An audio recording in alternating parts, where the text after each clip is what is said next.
Hi folks, welcome on the first video of the 2021. I hope you enjoyed the past year on the Aurora Glade. It was really awesome. I really want to say thank you to all guilds that was playing with us and also against us. It was really exciting year.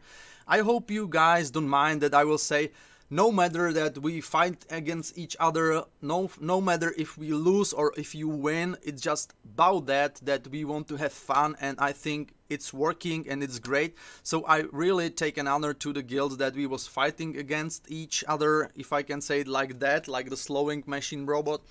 But I hope you guys will enjoy it, and I hope you guys will enjoy this. This video is not about only the AG players, it's about all players that are interested in the World vs. World right now. The first thing that I want to say right now is that I'm not the English-born player or the speaker or whatever you want to say. I'm just the casual international player that's try to improve the English, and also right now was in some kind of hack with the Lemmy, Agave and Sudokai, I think top of the players of the AG, and they try to say me, okay man, try to say the players how to go to World vs. World, how to improve, just the basics, you know, just the things that you see as the commander. That is why this episode is called the Field of a Commander, you know, because it's only my eyes that see that, they see the problems, see the tips, see the tricks. Second thing that I want to say is that I'm not the pro commander, you know, I'm not the pro, I'm not playing this game 4 or 5 years, I'm not the GVG commander as it all. We started at the ARMS GVG I think 3 months ago, so we are pretty young at the GVG.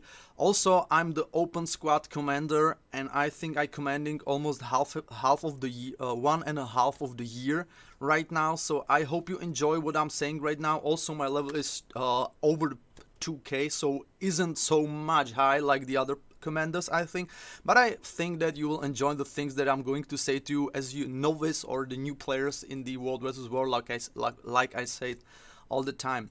The first thing that I want to say is that I dropped my cam, so you don't see me anymore, so thank you. And right now we're gonna discuss the things that I want to say you. First of all, guys, in the World vs. World, I just was thinking how to, you know, take this video. If I will say it, okay, this video will cover only the commands and this will cover this. No, this video will be probably much longer, you know. It's got around the 50 minutes, maybe more. I don't know how fast I can be on the English, because in Czech I'm making most of my video in Czech language, and it's pretty different when you speak your born language. So this is kind of different. Right now we're gonna say that I take it on the other side, and after the topics that we're gonna discuss, and I hope you guys hit the subscribe button, you will share this video, and also guys, you will write something under this video on the panel, because I think it's many things that we can discuss and many things that we can do together. As I said before, this video is made and it's making, how I can say it's making, for the players that are interested in World vs. World, you know. So for everybody that want to play this content, because you know Guild Wars 2's got 4 types of content. It's PvE, PvE, Open World, PvP, and World vs. World.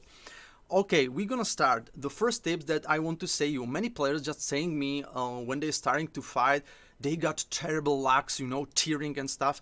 Most of the time, guys, the main problem is not about that. You got the lags. You know, I say you some kind of difference between lagging and between have wrongly set up the performance for your PC. The first thing, when you got lags, it means that you can move, and when you are pressing the utilities or the weapon skills or whatever you're pressing or you binding, probably the best things, and I will cover it a bit later. It's about that you will pressing your buttons and it cannot pop, it's just turning around, you know. This is lagging, this means laggings, and this happens many times again the WSR, or in the times when you got 3 big blobs of the 50 players fighting each other on one map, on one spot, because the computer has got so many things that he needs to count and send it to the server, and the server count it back, and the server is so overwhelmed by this 150 players that it's impossible to send it in the correct way. So some kind of lags and things are really possible, and it is in the games. We saw it many times, so it's possible. This is lags. But the other hand, one thing that's 80% of you guys got, and you whispering me why I have this, you fighting on the low frame per second. Why? Because you are normally normally, like I say, you have the habit that in the open war and stuff, you want to see everything shiny, you know? You got options and you got graphic and you got auto and you see me, boom, everything goes high, everything, I say FPS 75, my man, yeah, okay, let's go. I see over the high grid, over the sea, over everything, you know, over the trees. Man, this is the first bad idea in the World vs. World. Why? Because in the fights, the computer, your PC, will counting 40 players in the big squad of your squad.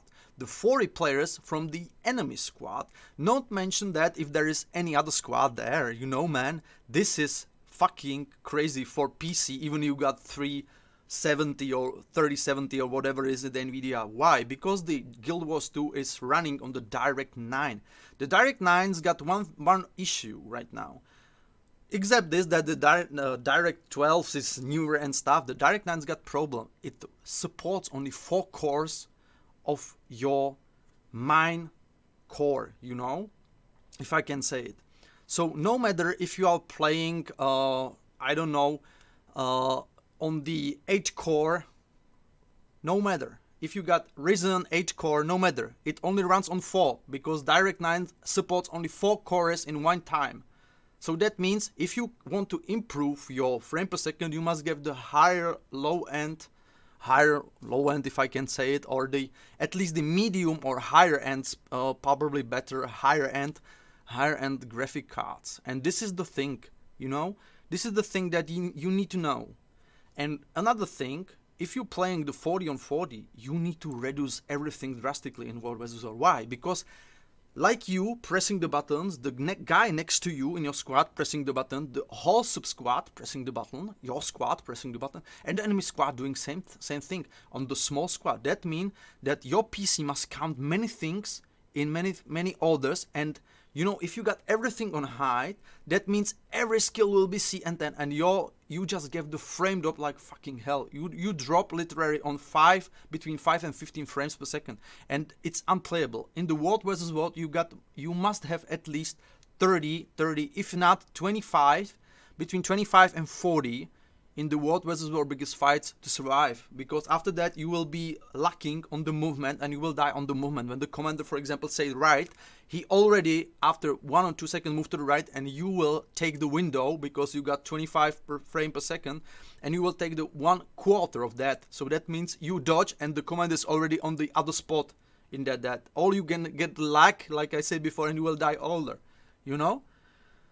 So this is the point right now, that you must say, okay, I will reduce everything and I will enjoy the play because I don't have everything like lags. This no lags, this is the frame per second, okay? This is the difference right now. Lags is what I said before. This is only the bad setuping of the graphic options, you know? So first of all, everything must be on the lower. You can take the FXAA here, everything must go. Why the reflections down? Man, why the fuck you want to see anything that is reflection? Okay, the bubble is shiny, whatever. I won't kill this guy. This is about World vs. World is. It's about the big blob fighting and big shiny castles conquering and stuff like this, you know. Okay, everything on down. Shadows, down. Everything on down. Backstab, everything on down. You can take the FX low. That means you will see most of your AoEs and stuff. So you will see most the stuff like, you know, the wells and things around. So this is the thing you can stay. Also, everything must be going. I got pretty high-end graphic cards right now, so I pretty okay with that I can stay on the post-processing on the height right now. But if you got, for example, 1050, 1060, you must go low here, because I already had the previous card was 1060, 6 GB, and it was the same. So first of all, you must load this. Another thing that is really fucking improve your performance on the frame per second, it's the character model limit and the model quality. You must go either low or the lowest. The lowest is the best way you can, but I pretty can stay on the low. Right now I got 83 frames per second, but it's not in the fight, man. It's only when I'm standing on field. If I'm starting to move the camera, my PC can handle it around the 80 or 90 or 100 and stuff like this, but it's not in the fight. But you know, when it comes on the fight, my drops drastically, my frame per second drops drastically down. Drastically, man. Even I'm right now on almost 100 frames per second. It will drop on the 40, you know, and that's my comfort zone. I won't play on 40 because on 40 as the commander, as the player, is the best of thing. The limit is the 30 frame, like I said before, but this is the way how you can fight and you will enjoy the fighting, because nothing more you want to see. It's okay right now. Another thing that is most important, many players didn't know, is the general option. You need to have things like the target health bar and stuff like shows. Also, if you scroll down, you must do one thing in this. You must take the ground targeting on the fast with range indicator. Why? Because when you pop this, you will be seeing the reach of the things and you will saw when they are popping. Otherwise, you just miss the stuff. For the veteran players, many playing on the instant because they know exactly how fast, how I don't know, how long is for the stairs for the dwarves and stuff like this. So they are pretty experienced in the fighting. They don't need to know it because they are so fucking experienced. They know how to bomb this, how far you can go and stuff like this. They know the skills range and stuff like this, you know. Also the thing that you to know gut click like this, you know. Only thing that I checked here is this two. I don't know if you want to this or not, no matter, but you must be checking these two things. Nothing more, you know. Also, the thing that you need to know is the firebrands, the support, is the thing that always show party health bars and always show squad health bar. That means that your bars will be in the squad above your head. You will see your friends, and when you got sub squad, every commander trying to do the sub squad. I will count it a little bit later, but right now I just say that you got 5 players in the group. Why? Because 5 skills on each classes in the meta is set upping for you, even the sustain, even the DPS. So that means if you are playing DPS, you probably cover 5 enemies with your skills. If you're playing supports, you will cover 5 lies with 5 things like the boons, like the cleanse and stuff. This is all about the fighting, you know. So this is why you need to have as the commander 5 players per one group. This is the most important thing you need to know as the next step. And when you got squad health bars and the party health bar, that means that the party health bar will be a bit thicker. That means that this guys is in your sub squad and you must cover them, you must babysit them, you know. This is the most important thing in the world in the terms of basics of fighting. So this is about the options, guys. This is about the options, guys. Another thing that is important, guys, I saw in the many videos that you sent me that many players just fighting like this, you know. Okay, F3, I will drop here, this, and this, and I want this. Guys, if you're playing the World Wizard this way, you will probably dying and you will probably be so fucking pissed off after a while that you will quit this mode. Because you are fucking terrible slow, man. You must bind everything. I've got bindings. I just working around the clock. I got Q, E, you know, the mouse keys. You must bind your fucking keyboard and the mouse. After that, you must, you know, remember, you must take the practice. Make something like the muscle memory, how I can call muscle memory, you know. You must know where exactly that skill is on the keyboard, and after a while you take a habit that you know even the CDs. You don't see, when I'm fighting, I don't even watch this thing down there. I just sometimes just blink an eye, just slowing go how many dodges I have if I dodged, but nothing more. I just remember I've made the muscle memory even on my weapon swap because it's 10 seconds. Only for example, warrior, if he runs discipline line, he's got 5 seconds. You know, this is different. But you must take the muscle memory and you must start to play binding. If there is player there saying I cannot reach this, I have small hands and stuff, guys, you must solve this, or you cannot be better in World vs War if you don't binding. You must bind every fucking skill on this game if you want to be good in World vs War. It's same in the PvP. If you're clicking, you will be dying a lot because you are still slow. Because in that blink of eye, when you take your mouse down, the enemy will starting to do something and you are still looking for the skill that you want to use, and he will already see, okay, he's standing, he even cannot dodge. And the second thing in the binding is that you must bind your dodge. Never do the double tap shit from the PvE and raids. Guys, I want to say something. I'm not toxic. Sorry for if I'm sounding like I'm toxic for the PV. But guys, it's different content, you know. The raids are pretty crazy. I understand that. It's really hard to learn to coordinate 10 players, but man, you got 40 players in here that you need to coordinate. This is something kind of different. And also, you don't have the NPC standing directly in front of me and saying, okay, in the 75% HP he will do this, so we will do that. No, you got fucking enemy blob here on the circle around the 40 players, and you don't know what the commander wants to do. You don't know which squad he has, what tactic he wants to use, how many spell breakers or how many players try to engage you, if he going over the stealth, if he try to push you, if he try to go def or offensive line, whatever. There is no fucking clue, like every time the same in the raid, you know? It's always something kind of different. Every commander, every squad is different. Every guild's got some kind of unique mechanism and some kind of unique way of the fighting, you know. Even we in the arms got some kind of different things that got players in the hoods, players in the kiss, you know. They've got different meta, everything, you know. This is different. So remember that, okay? So this is the thing why you need to bind your dodge. Because when you binding the dodge, I got, for example, on the middle mouse, got on the bottom side also, not in the middle between two clicking pieces, but on the bottom, on the left side, I've got the dodge, you know, because I can easily just strafe on the sides and just pop this thing like called the hello at ground, because I've got already binned it. I can still move with these things. I can pop the hello at ground here, go deep here and dodge back without the pressing, you know, the things. I even got, if you saw that in the options, I really go over that. I just uncheck the thing that will allow you that you can double dodge with the double press of the movement skill. Take this out. This is you know, bullshit right now. Okay, so stop to being toxic. Let's talk about things that commander, guys. Who is the commander? That is the guy that is probably 90% of the time in War vs. War will be shutting on you, will be saying the rude things, but in the cases you will doing the things that he wants to do, and you will, you know, answer his calls. You will try to coordinate with him. You will be trying to move with him and support him. Also, when you will do the things that he wants, you will always win. I don't say you are experienced, and don't matter right now if you are experienced or a new player.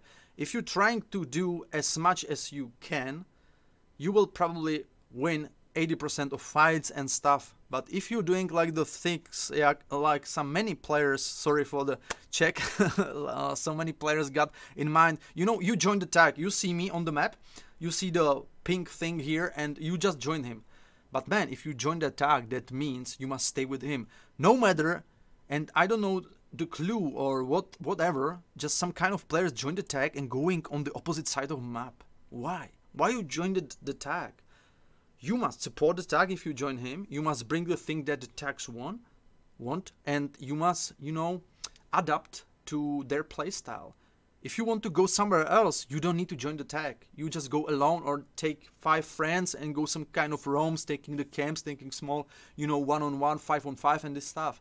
But don't join the tag, you know? This is one thing that I still don't understand many players on the AG doing, but I believe they are fresh and they don't understand this kind of mechanism. Different thing is that if you got, for example, Deadeye or maybe Holosmith, I've got 5 friends here that is switching, and he say, hi Ante, I'm today got a bit busy, but I will be keep an eye on, for example, Bay. Yeah, I know is this blistering undergrowth, but I say Bay, okay? So let's take the fire to be more correct. I will take a care about the fire. So that means he will gonna stay in the fire. I will give him invite in the squad. I will pop him in the squad where it's nobody other than him. And I will give him the shared participation. That means that we are moving around the map, taking some sieges, towers, you know, and stuff like this fight. He will take a part of it, you know, because he give me eyes if the enemy is approaching to the tier 3 castle or tower or keep or whatever. I just know they are there in the blink of an eye, because he will say me, hey man, there are already here 35 players on the left, okay? This is something different. If you do this, I really appreciate your job, because it's mostly best thing that you can do as the roamer, because you give the information and you give the blink commander that is, or no, not the blink, sorry for that word, but the blind commander that is got really tight group that is moving with him and trying to do some stuff, you will give him an ice somewhere else, and this is most important thing. So this is the first thing. Another thing, many players whispering me all the time that why they can't join my tag. Why? Because this is the things that many new players doesn't understand, because they just know there is tag and many tags are just open going somewhere else, but there is something like the color, you know, color rule in the commanding in the World versus World. The color rule was, I don't know, assembled I think 5 maybe 4 years ago, and it's almost the same. You know, that means if you got commander that's got blue tag, no matter if he is going Catmander or normal commander, if he's blue, that means he's open tag, no voice needed, you just can freely join him and you just enjoy the thing like the PPT and stuff.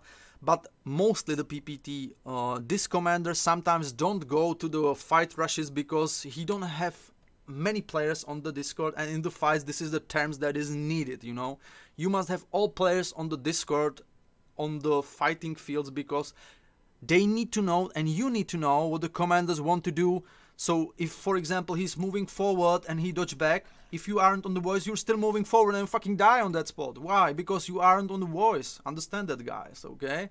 So this is the simple rule that is usually conquer all the things. Right now, another commander tag that is going up all the time is green. Green is the same like the blue, but it's kind of different. Many guild commanders, many you know, open tags trying to do, but the blue is like the green. It's same with the purposes of what they are trying to do or what they are doing. They just jumping around the map. When they do some stuff on one map, they will on one map they will probably jump on another map. Sorry, I need to drink. I've got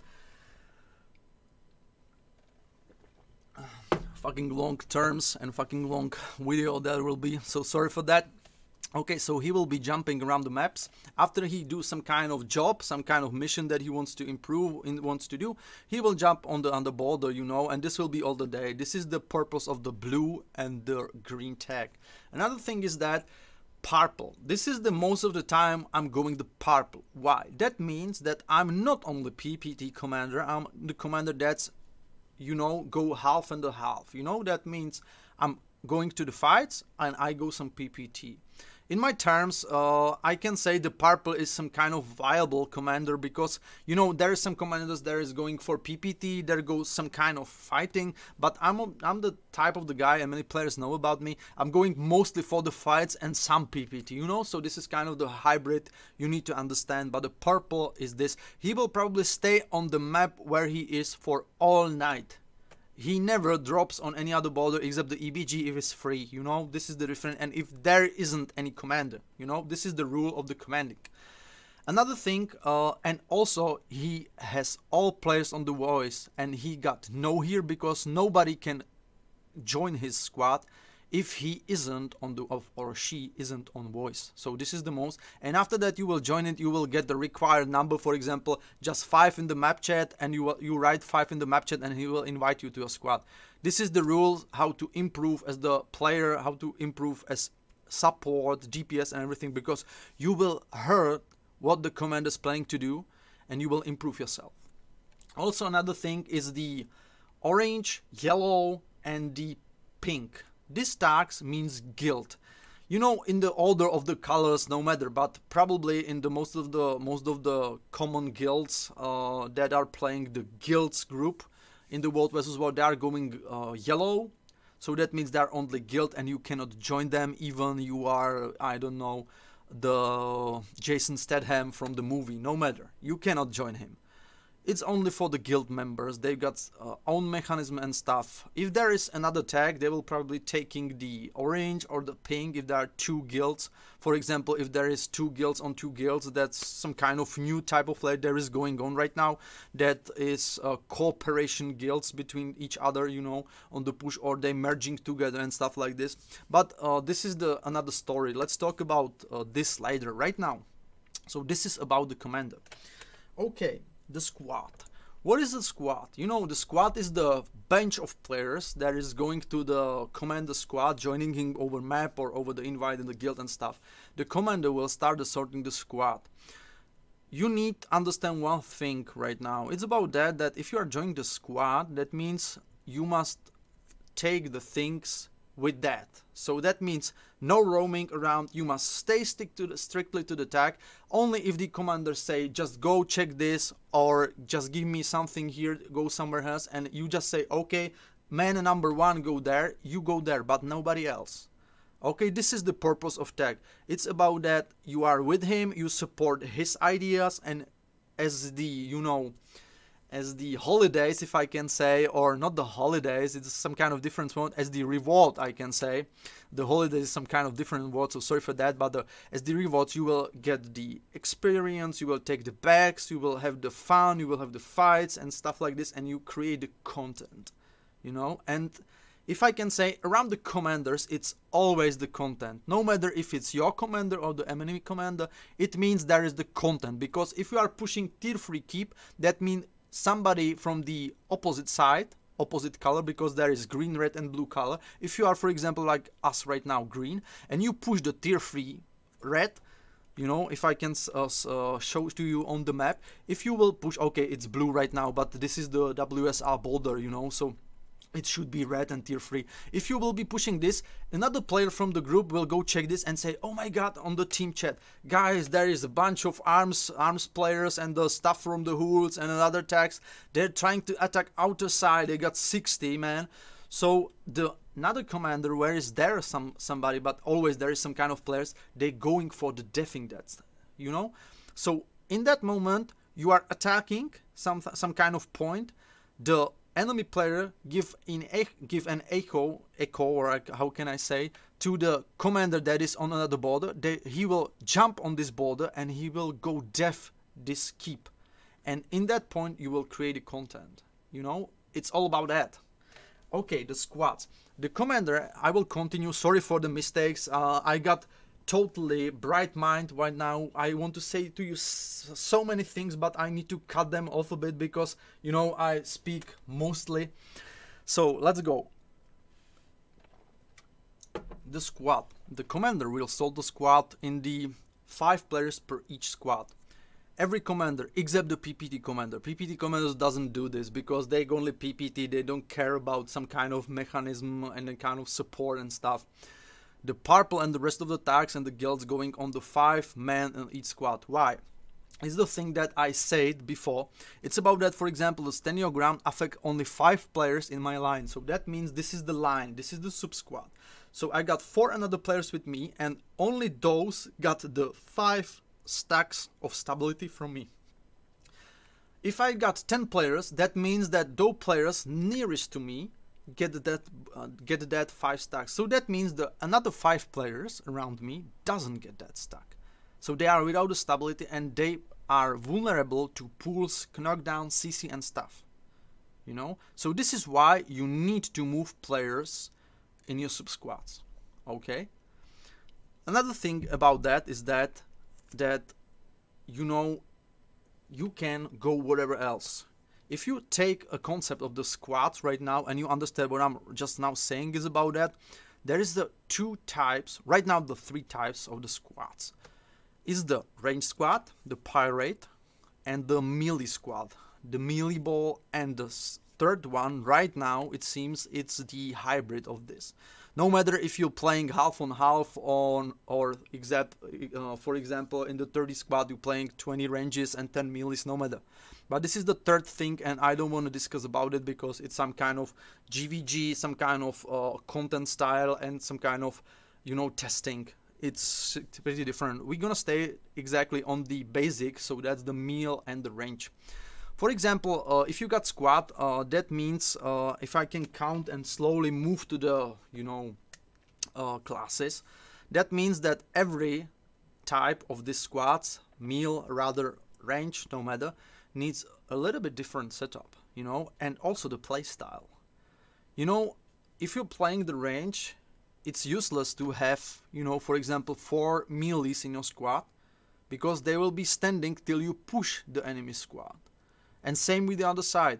Why you want to have weavers in your squad when you playing the melee ball? They don't have the sustain to out-sustain that total bomb that is going when you are pushing inside. They will either stay back behind you and probably die because the enemy group will try to focus them because they give tons of DPS, you know. So no matter like this, you must understand that. If I can say and just talk a small thing about the meta that is current right now, just the basic meta, I can say that if you're playing the range meta, you will play the Firebrand, Scrapper, Scourge, Herald, and probably Chronomancer, either Spellbreaker.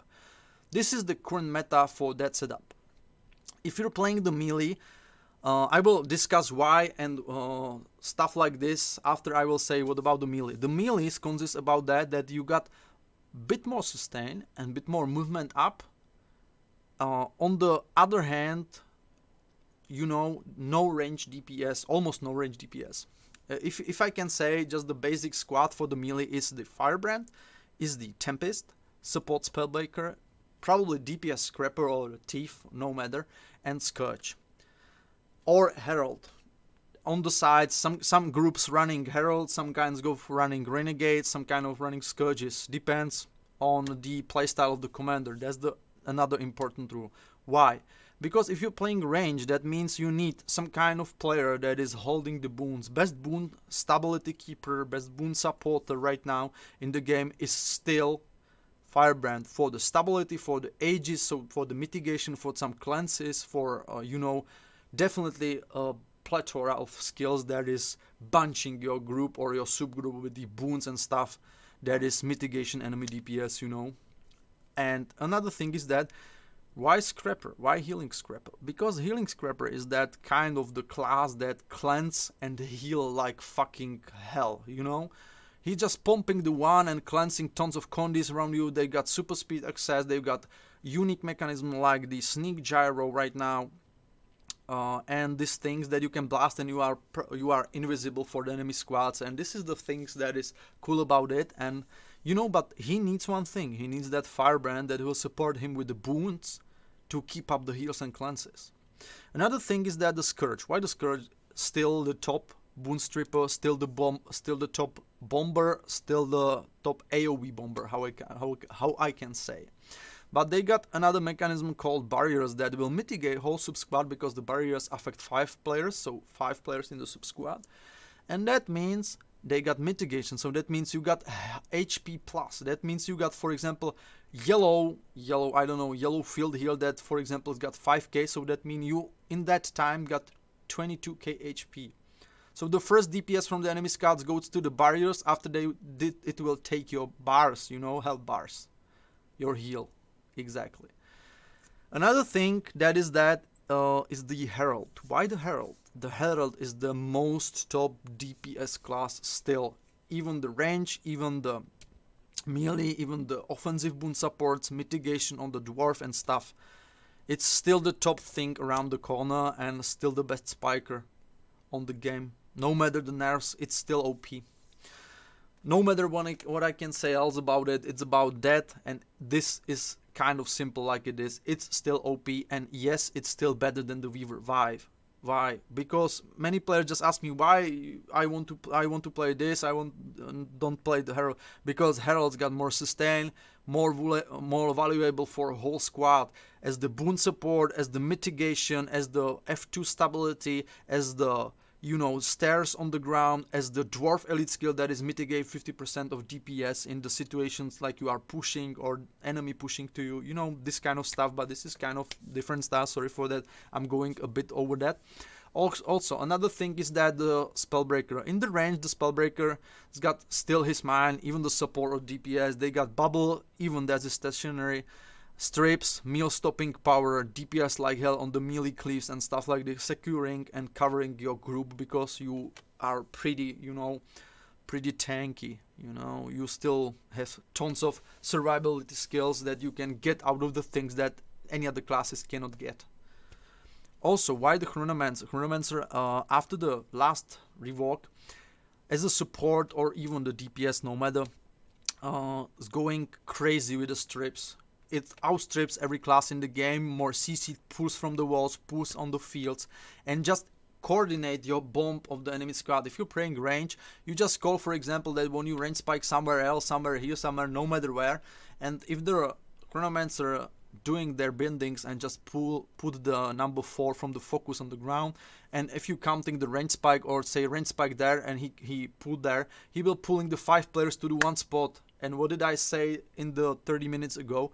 If you just got supports and DPS, you as a DPS probably hit 5 players, because many skills just affect only 5 players. Like for example Holy Strike, I know I'm support, but I just saying the skill, for example number 3, number 2 from the Herald and stuff.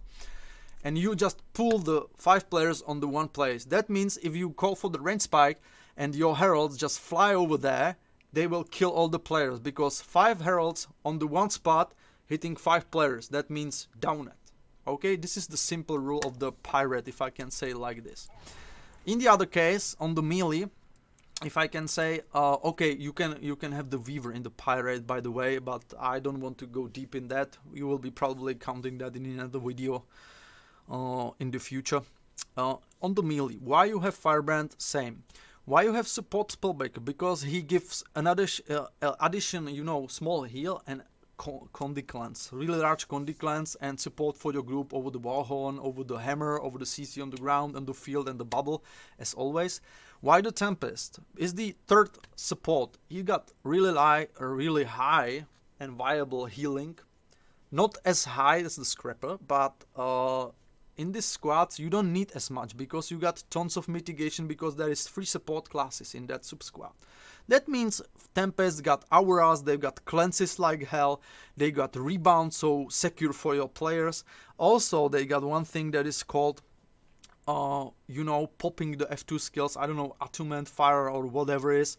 Just Overload. Yeah, I remember Overload. When he's popping the F2 skill, it's almost unkillable. That, you know, unkillable. It's like a god mode in that time if you press the rebound also, because the enemy squad is unkillable. There is tons of healing, emergency healing and stuff. This is why the Tempest is still play. Also they got really valuable CCs like the Earth number 4 and number 5 and this stuff like this. I will get to the calls later, so I'm just popping the things around the corner. Also you can play with the you know, Dagger and the Focus or the Warhorn, and go fire trails. That is most play in the melees, but they some kind of guilds swapping between the staff and this, because if you're playing the Dagger and thing, you are more melee and more auramatic, if I can say it, and also you are transmute fire and cleansing your squad via that. Okay, so this is the thing. Also, why the DPS Scrapper? Why? Because you need to stealth, you know, and the DPS Gyro is fucking bomber, crazy bomber. Berserker, Gyro Scrapper, and the Thief. Thief is mostly in GVG situation, but it's still valuable. But the Daredevil with the staff only, guys. But these 2 melee DPS classes are top of the food chamber right now. Really top of the food chamber. And the DPS Scrapper, tons of DPS. Access to cleanses, access to mitigation DPS, access to whatever I can say sneak Gyro. So you still can have the purpose to go sneak and stuff like this. But a different type of playstyle, you must reach the enemy group at least on, you know, 600 yards, because in these yards you can move over the super speed and push them, or you can go back or pull them over the Chronomancers. Some groups go Chronomancers instead of Scourges sometimes. The Scourges can reach with their shades. They are different kind of setup of the weapons. Many Scourges on the meal squads running 2 weapons in each hand. So that means Scepter plus Dagger. And the other hand, they got Axe plus Focus, or the Torch nowadays. Focus. Sorry for that. Okay, give me a second. So this is the small introduce to the squads, you know. I hope you guys, you know, don't bored with that. What I'm saying right now. It's 38 minutes about saying the things that is maybe many players know, but this video is made for the players that don't know these things, to feed them with the basic informations. And after that we're gonna continue with another episodes and another parts, the second, third, with the, you know, the mechanism and the average types of play and the tactics, you know. So I will cover the deep things in the future videos. Okay, let's continue for the next things. The playstyle. Also, the things in the squads depends on the playstyle. For me as a commander, I'm mostly playing the hybrid situation in the open fields, because I, you know, personally like the feeling to be able to snipe enemy from the far, and after that, if they're trying to push, snipe them from the melee. That's why I pretty like the type of the half and half situation. But you know, always it's good if you're joining the commander that is on the voice, say, what do you need? What do you need? Do you need me on the support or not? Or say, okay, I'm new, I got only this class. So commander know that he cannot want from you that go another spec even you don't play it. Go on that spec you think that you are playing the best, you know. If you got, for example, 4 classes and you know you are playing the best Scourge, stay on it. Okay, only if the situation is pretty near, then you need Firebrands, and you, okay, I play the Firebrands probably for 1 month, I know the basics, go on that, but only in the emergency situation, okay? But ask him, because many commanders want to fill the squads, like I said, range, melee, the hybrid and stuff, and he need correct players on the correct classes, you know? So this is the most important stuff around the corner right now, and this is the thing that gets me to another point, and it's called tactics. Some commanders are pretty defense, you know. Many players just say I'm too defensive and stuff. You know, I'm still counting that if, for example, I'm fighting the group here on the circle nowadays, I think almost over the 2 months, there is 100% chance that on the square or even over the square there is another group waiting that we wipe them, and they just want push us because we are on the CDs, you know. So this is why I'm so def commander right now. Some kind of def commander that's don't just go aggressively forward, just some kind of players say YOLO, but it's different type of YOLO and the offensive type of play. Offensive type of play, it's moving around the corner fast and trying to go a bit deep and hold it on the sustain and keep bombing the enemy group. And if another group is pushing, that's another story, you know. But remember the thing, if you are trying to command and start with the commanding, you know, don't go YOLO. No, never go YOLO. The YOLO is called the style, I don't know who kind of Larry Jenkins or whatever it's called just introduced this thing. It's about that you just go empower and commander just say YOLO, YOLO, YOLO, and you just pop everything and go over the everything that is on the corner. You can take this over the, you know, stupid groups. But if you are, for example, 50 players and do this YOLO on the 25 guild players, they will wipe you to the last man. Because they got organization, they practice these things, and they know how to do and how to bomb you. So you will die and you will stay in the 10 players, and they after that roll you on the melee. So remember that thing. Don't go YOLO, because they will drop everything in front of you, and you and your squad just go over that and you will die. Okay, so this is the way how to don't play as the commander. Remember that. Okay, another thing that I want to say is the class. You know, many players ask me, okay, which class is good, which class isn't good, and what should I play and what shouldn't play. My advice to you guys is that go what are you expecting to do in World vs. World. If you are the casual player that is playing, for example, 2 days in the whole seven days, you know, and go for the dailies and some kind of fun with the friends, just play whatever you want. But if you want to improve you in the squad fighting and stuff, just focus on things that you know. Okay, I'm new. Am I new? Am I new? I'm new. You know, things like this, okay? I hope you understand. So ask yourself, I'm new in the World vs. World. I'm pretty interested in the Firebrand. I'm pretty interested in the Scourge. I'm pretty interested in Heralds. I just don't know which class I want to choose. First of all, just stay with the open tags and find your 2 best, you know, 2 favorite classes. This is the first of all. Second thing, if you want to improve, join the guild. Join the World vs. World guild that is orientated in the fights, and they will say to you, okay, we're playing melee, we're playing this, and you can just simply get an order. Okay, stay on this, you are good at that, or take the second class, or if you want, just swap on this and we can learn this. Okay, so you got another field of you, and after that you can leave that guild if you don't mind, and if you want to play something different, no matter. It's free, it's fun, and it's free game, you know. Nobody will kill you for that. But the most important thing about this is that you need to improve yourself, and you need to think about it. What can I do to the squad, and how can I help the squad if I'm playing the Soul Beast? Nothing. There's nothing that you can argue with me in the open tags that you can play with the Soul Beast. Nothing. I know I'm pretty toxic about the Soul Beast, everybody knows about me, but Thieves and the Soul Beast aren't useful in the squads of 40 plus at all. In the GVG maybe, okay, but not in the squad fights. They don't share boons, they don't have anything CC, they got projectiles, hates and stuff like this, you know. Yeah, that's a Soul Beast that can give you immobilize effect, but that's only the type of the melee, and you must have, you know, the muscle memory, like I said before. You must have coordination, you must know what to do, because if you not, you will die, you know. And some kind of share boons and stances, whatever, man.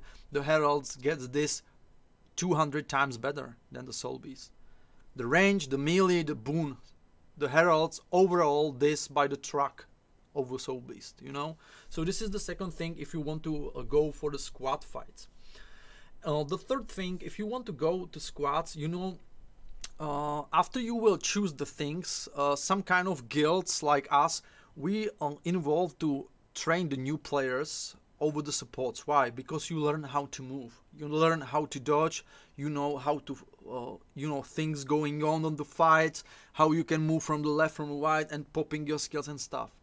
If I can give you advice which classes are the top easiest healing classes, if I can say support classes, is the Scrapper. Healing Scrapper is the most easiest classes or the healer in the World vs World right now. And it's easy because the movement is easy, you don't have many skills that you need to press, you just healing and cleansing and stuff, and it isn't so hard to muscle memory check, you know. Another thing that is good is support Spellbreaker and the Tempest. If I can say the top of these chambers, it's the Firebrand. Firebrand is probably the one of the hardest right now on the, you know, coordination, also for the management and stuff, because you really need to know what you are doing. You need to understand every point of your utilities, your weapon skills, your F-tome skills and stuff. Also the trails, because this the trails are boosting pretty much than the other classes the whole concept of the Firebrand as a support.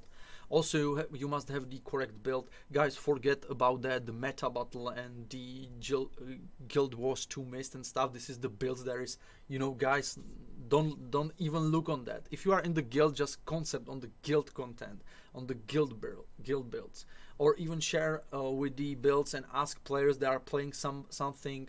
Ask you, you see, I see you got cleanses like truck. Okay, say me what you are playing and send me some tips and this stuff. You know, this is most important thing right now in World vs World. Share your experience and take the experience from the players that is veterans in the World vs World.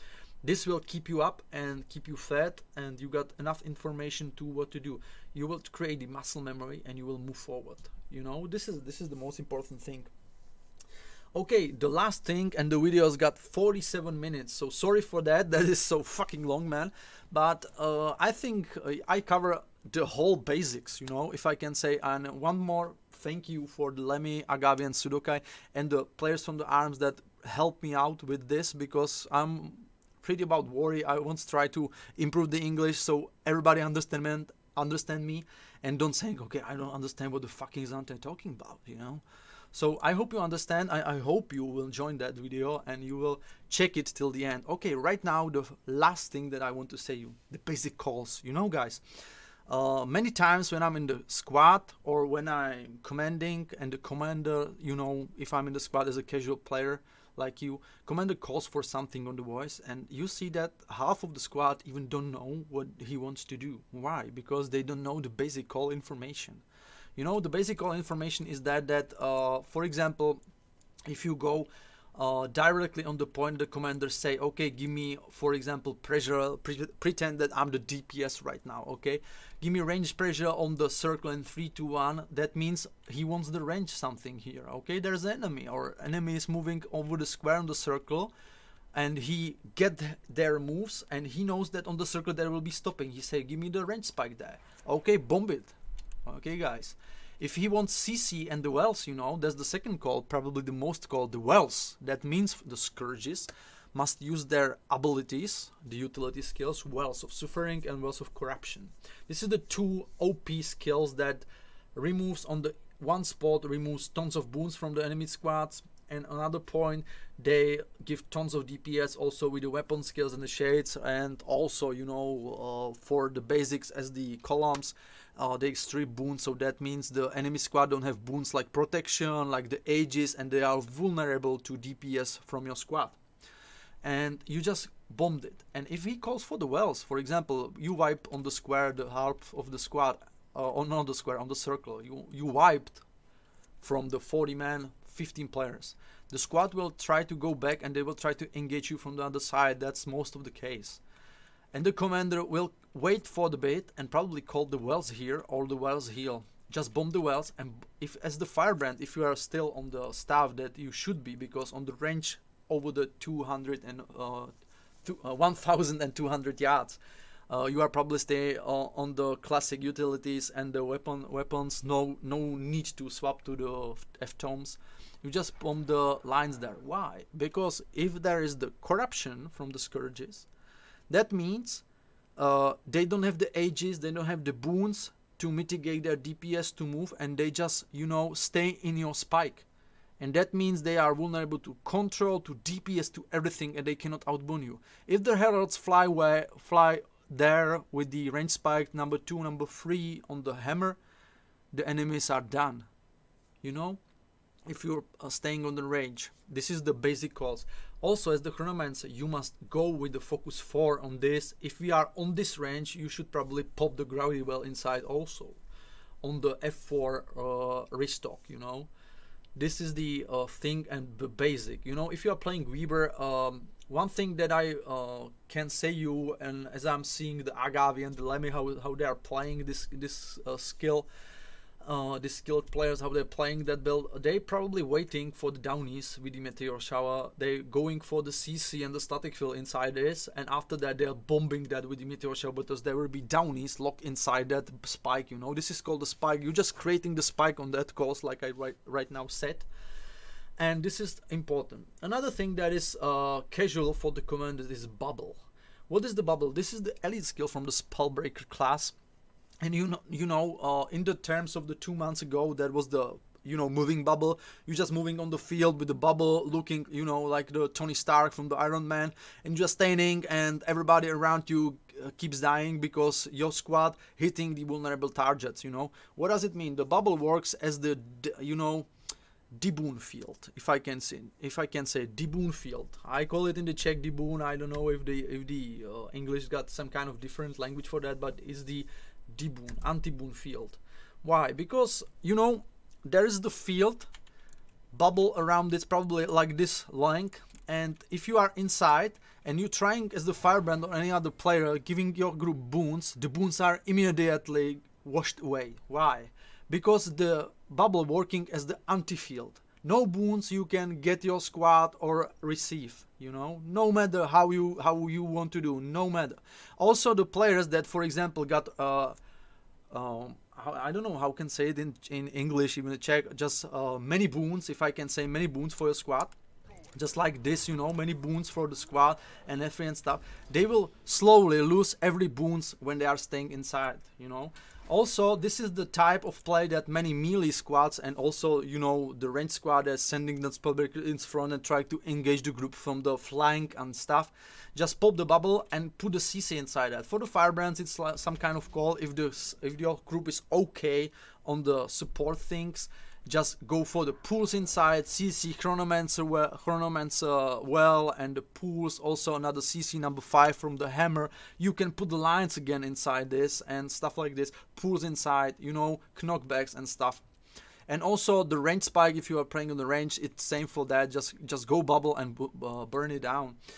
Okay, so no matter if you're playing range and melee, it only depends on the commander. But remember that one simple rule: if commander calls for the bubble, if you are standing really high on the ground, you know, I mean, if you stay really in the distance from the enemy, it's probably the, you know, facing bubbles if you got many spellbreakers. But if you going deep, it's some kind of, you know, protection bubble, or this is the second way.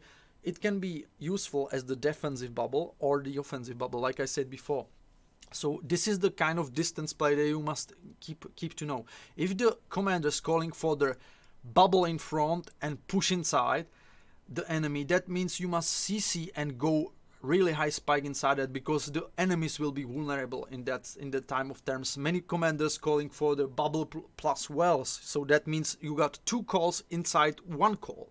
That means you must, as the Firebrand and the Scourge, there will be bubble here, and you must put the lines inside that, and also Scourges must put the wells inside this. Also Chronomancer pools and stuff like this. So this is the 2 calls in 1. Another call that is called many times is that the bubble go and the CC inside. That is called the Spellbreaker just leap over the or through the enemy group, pop the bubble up, and when the enemy group is trying to move back, you will spike them and CC them like I said before. Another thing that is important in the terms of fighting is the breach. Many players and many commanders just say breach, not the gust. The breach is the elite skill from the Scourge right now, and it's the similar to the bubble of the Spellbreaker in the different terms of usage. It's the field on the ground that is pulsing same still, but it converting the boons to the negative condition. That means, for example, if you got burn, if you got aegis and enemy Scourge will cast on me the breaches, it will immediately swap to the fire. And this is the same purpose many guilds using, like the lace and the kill, use this as the opener, because it not has so fucking big CD. So they are pushing, for example, from the stealth, they're just popping the bubble and the breaches inside that and just put the spike inside this. But not the spike with the wells, they just go over that, see the tons of downies, because the coordination is pretty crazy in this guild, because they are playing together pretty long time. But they got practice, everything about the practice. So they just turn, and after that they will use the wells and stuff, depends on how much enemy survive that bomb and stuff like this. But this is the fucking awesome, this calls many commanders trying to play, but it's pretty different. You must have your coordination on the squad pretty on heavy focus, because you probably drop the bubble here, the enemy will dodge back, and you just reach the breach in and go full spike over here. So the whole way you got nothing to do against this group, because if you dodge over them, you stay in the bubble and the CC with the Chronomancers and the DPS. If you dodge back, you are still in the breaches, So this is the call that many players are going around. Also the same call, like you can say the breach and the wells. That means you just pop the breach because it's stationary, same the bubble, and you will dodge over it, for example, and bomb the wells in front of me. So that means that there is the narrow space, and if the breach is here, the enemy commander and the squads going inside, they just try to push over it and get to us, It's simple. They just want to farm us. And if they go inside the breach, immediately their boons going on the condition. The squad will go over the epic cleanses, epic boon up and stuff. So they runs immediately on the CDs, on the important skills, even they try to dodge, and after that they finally go out of there, because there is still DPS from our side. We drop directly in front of them, for example wells, and that means another same pressure. And when they reach us, some commanders, like for example Ballon, many times call this, it's bubble. That means the securing bubble, he just pop the bubble on the enemy that is on the CDs, no matter they are fucking killed out of the CDs, like the boons, Conde clans and stuff. They are just run off the CDs, they don't have anything left, they just have only one spike with the wells maybe and stuff.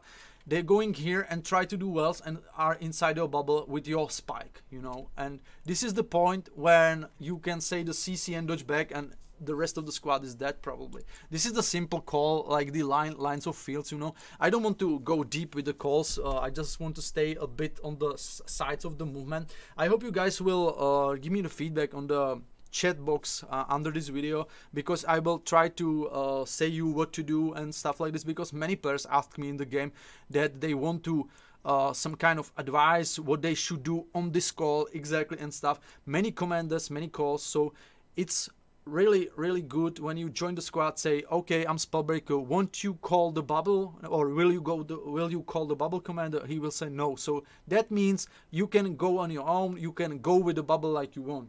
Okay, but it's most important to give the feedback to the commander. Also, then another thing that is probably my last word from this video is that you must give the feedback to the commander. No matter if you're saying that or if you're writing that to the squad chat. That means, okay, commander called for the breaches, for the wells, for the CCs, for crazy stuff. You write first group, but there is another group in the far that is slowly moving to you and want to farm you, and you are still in the combat, cannot get back and wait for the CDs. You must say that, commander, okay, my bubble is still 60, my breach is 40, my sneak gyro is, for example, 10 seconds, so he got information how to plan the next fight, you know, or the incoming fight. So this is the really important thing. Also, guys, remember one thing, this is the last thing that I want to say. Everything is about that practice. You know, if you want to be good in World versus World, that means you must be in that and you must fight in that. If you're trying to do just, you know, fun run and stuff like this, you never be good in World versus World fighting, because it's same like the other games, like the other, you know, stuff in this game. If you want to be good in PvP, you must run the PvP and stuff. You must practice. Practice make perfect, you know. And this is the simple rule. You must go or not. And how it was in the movie, go hard or go home. It's easy. So I hope you guys enjoyed this. It is 1 hour of talking about the basics, you know. Remember, it's the basics. I know many players say, oh my god, this fucking tons of information, and even I can understand, you know. But just put it down and play it more times. You will understand and you will know what I mean when I'm tagging, where the other commanders tagging, not the commanders on the AG. This video is public for everybody that are interested to World versus World. It's some kind of guidance, you know. Some kind of, okay, this is thing that I should probably play, you know. And the thing is that I want to continue with the previous word. You must practice. Why? Because even that practice make perfect. It's about that, you know. It's about that.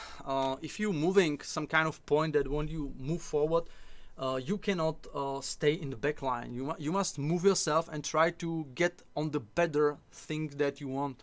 And if you move forward, you will go for the progress, and after you will get the progress, the game will start you know, be more funny for you, because you just make a muscle memory. You don't need to be in the stress, because you know already what you are doing, and the game is fun, you know. So I hope you guys enjoyed this. Really thank you and really appreciate you get on this video. Remember one thing, not only the video making perfect, you know. So if you are trying to learn something, you cannot learn it only from the videos. You must take and practice them by yourself in the fights. So if you are watching 10's video, then doesn't make you a good fighter, you know. Remember, if you want to be fighter, you must fight. So thank you all, guys, and I hope, as I'm staying here in the front of the cam, that you will enjoy this, or you enjoyed this, and you will enjoy another videos from this episode. So again, sorry for my English. Thank you for watching, and good night.